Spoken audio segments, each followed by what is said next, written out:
दुईटी मंदिररू चोरी मामलारे गिरफ हेले 6 जण अभियुक्त। गत 16 तारिख दिन विलंबित रातिरे गंजाम जिल्लार छत्रपुर थाना अधीन उज्जलेश्वरी मंदिर एवं चमाखंडी थाना अधीन कणमणा ग्रामरे थिबा मां कनक दुर्गांक मंदिररू चोरी होइथिला। जेउ घटना को नहीं छत्रपुर थाना एवं चमाखंडी थानारे दुईटी मामला रुजु हेबा परे उभय थाना पुलिस एने एक टीम गठन करथिले। आउ तदंत करी सही चोरी घटनारे संपृक्त थिबा 6 जण अभियुक्तंकु पुलिस गिरफ करिबारे सफल होइछि।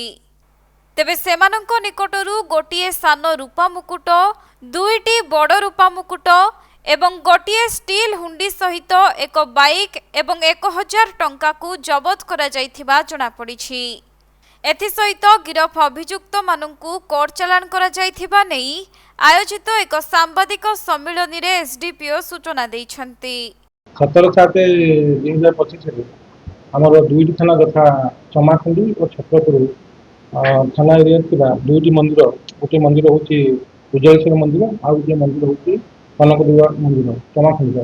सेही मंदिर रु मांकर मुकुट, रूपा मुकुट, छत्रपुर तीनोटी, चमाखंडी रूपा मुकुट गोटे, ता सहित रूपार मांकर रूपार प्लेट एसबू जिन चोरी होता। चोरी होता उभय छत्रपुर चमाखंडी थाना दुईटी मकदमा रुजु होता।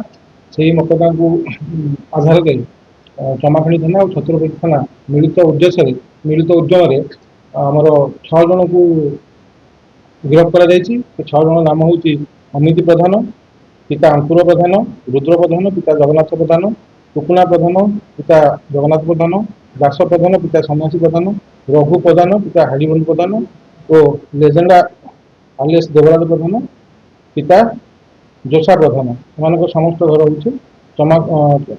चमा चंद्रपड़ा थाना चमाखंडी। एम आम गिरफ्त कर सारापर आम गोटे सुना रूपा मुकुट, दुई गोटी बड़ रूपा मुकुट, गोटे स्टील हुंडी दान बक्स, 1000 टंका आ व्यवहार करता गोटे हिरो होंडा गाड़ी जबत कर आज से फरार कर। हाँ, पूजक आधार को पूजक कथा अनुसार आम चोरी को धर सारे पचारू, पूजक को भी पचारू ना यही घटना आने अच्छा फेरार अति शीघ्र धरा आउ जहाँ जिन रही पाखे जबत चमाखंडी थाना पूर्व आम सी भेरीफाई करूँ।